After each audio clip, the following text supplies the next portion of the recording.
સ્વાગત છે આપનું મારા રસોડાના કાઠિયાવાડી સ્વાદમાં। હું ભાવનાબેન રાઠોડ। આજે આપણે બનાવીશું માત્ર 10 જ મિનિટમાં અને 3 જ સામગ્રીથી તૈયાર થઈ જતી સોફ્ટ સુખડી। ફ્રેન્ડ્સ, આ સુખડી બનાવવા માટે તમને બધી જ નાની નાની ટિપ્સ આગળ જણાવીશ, જેથી દાંત વગરના માણસ તમારા ઘરમાં કોઈ વડીલો હશે તો એ પણ આ સુખડી આરામથી ખાઈ શકશે। એટલી સોફ્ટ આ સુખડી તૈયાર થશે। તો વિડીયો બિલકુલ સ્કીપ કર્યા વગર જોજો અને વિડીયો પસંદ આવે તો વિડીયોને લાઇક, શેર અને સબસ્ક્રાઇબ કરી પાસે રહેલું બેલ પ્રેસ કરો, જેથી આવનારા નવા વિડીયો સૌથી પહેલાં આપને મળે।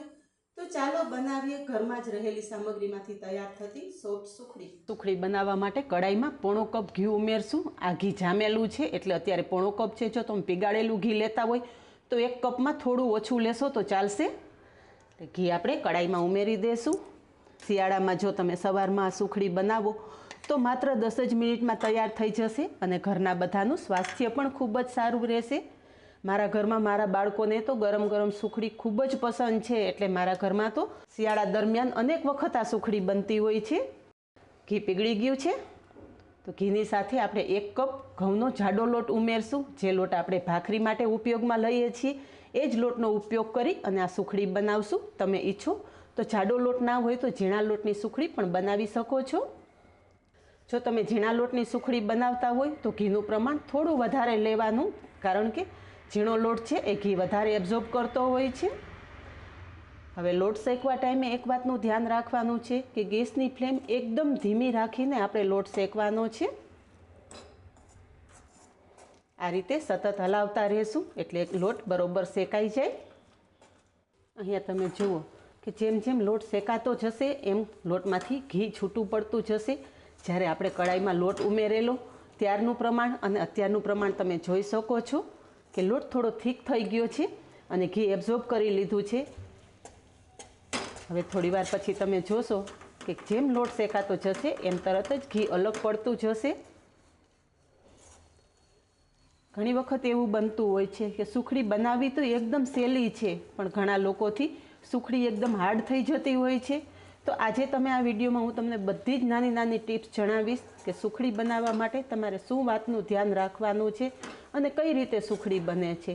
ફ્રેન્ડ્સ, આ સુખડી બનાવવી એકદમ ઇઝી, એકદમ પહેલી વખત જે બનાવતા હશે ને એની સુખડી પણ એકદમ સોફ્ટ અને સ્વાદિષ્ટ બનશે। માત્ર થોડી વાતનું ધ્યાન રાખવાનું છે, લોટ આપણે પ્રોપર શેકવાનો છે। લોટ શેકવામાં બિલકુલ ઉતાવળ નથી કરવાની। જો લોટ થોડો એ કાચો રહેશે ને તો પણ સુખડીનો સ્વાદ બરાબર નહીં આવે। લોટ એકદમ સરસ બ્રાઉન થઈ જાય ત્યાં સુધી શેકી લેવાનો।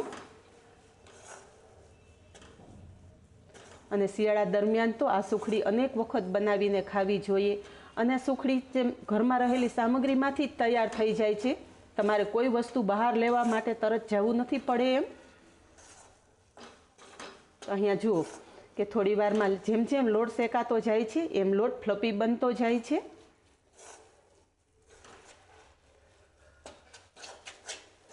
અને લોટ શેકાયા પછી એક એવી વસ્તુ ઉમેરશું જેથી લોટ એકદમ હળવો થઈ જશે અને સુખડી એકદમ સરસ કણીદાર તૈયાર થશે। તો થોડી જ વારમાં અહીંયા તમે જુઓ કે લોટનો કલર એકદમ સરસ બ્રાઉન થઈ ગયો છે અને લોટમાંથી ઘી છૂટું પડવા માંડ્યું છે અને એકદમ સરસ ફ્લફી પણ થઈ ગયો છે। હવે આ શેકાયેલા લોટમાં આપણે માત્ર 2 ચમચી જેટલું જ દૂધ ઉમેરશું।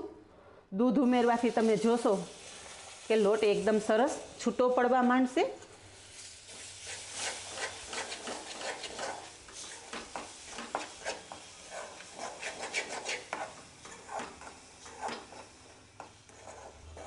દૂધ થોડું હુંફાળું ગરમ હોય એવું લેવાનું।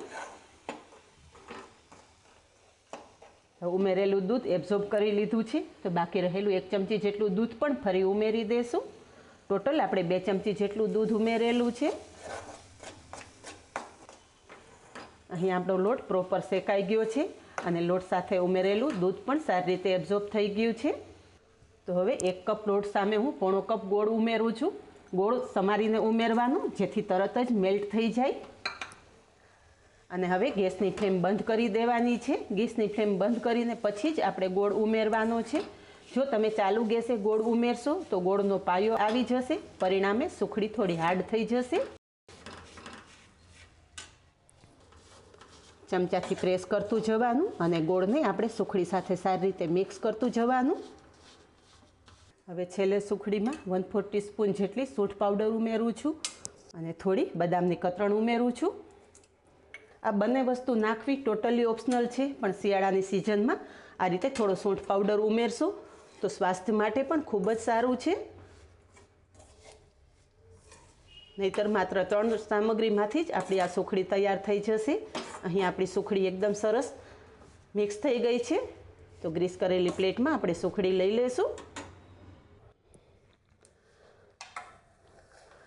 તો બધી જ સુખડી આ રીતે આપણે ગ્રીસ કરેલી પ્લેટમાં લઈ લઈશું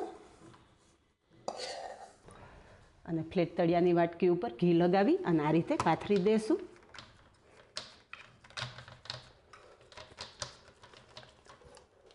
જો તમારા હાથ દાજે નહીં તો આ રીતે તમે હાથેથી પણ પ્રેસ કરી અને સુખડીને પાથરી શકો છો.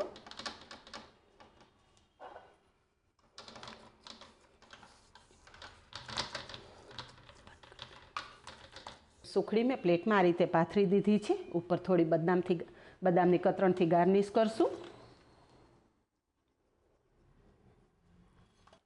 ફરી પાછું વાટકીથી થોડું પ્રેસ કરી દેશું જેથી બદામ સુખડી સાથે સારી રીતે ચોંટી જાય. સુખડી થોડી ઠંડી થાય પછી કાપા કરશું.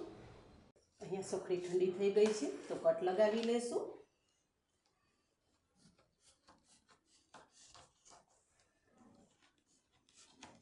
સુખડીના પીસ તમારી પસંદગી મુજબ નાના કે મોટા કરી શકો છો.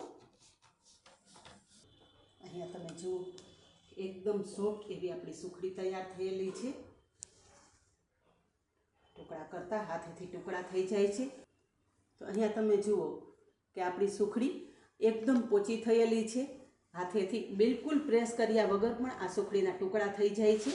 અને તમે જુઓ કે હાથ અડતા જ આ સુખડીનો ભૂકો પણ થઈ જાય છે. તો છે ને એકદમ સ્વાદિષ્ટ અને માત્ર 10 જ મિનિટમાં તૈયાર થઈ જતી સોફ્ટ સુખડીની રેસીપી. તો આ સુખડી દાંત વગરના માણસ પણ આરામથી ખાઈ શકે એટલી સ્વાદિષ્ટ સુખડી તૈયાર થાય છે અને પોચી રૂ જેવી પણ બને છે. તો આ જ રીતે બનાવો અને કમેન્ટમાં જણાવો કે બધી જ ટીપ સાથે બનેલી સોફ્ટ સુખડીની રેસીપી કેવી લાગી. આજે બસ આટલું જ. મળીએ નેક્સ્ટ વિડીયોમાં. ત્યાં સુધી બાય. Thank you.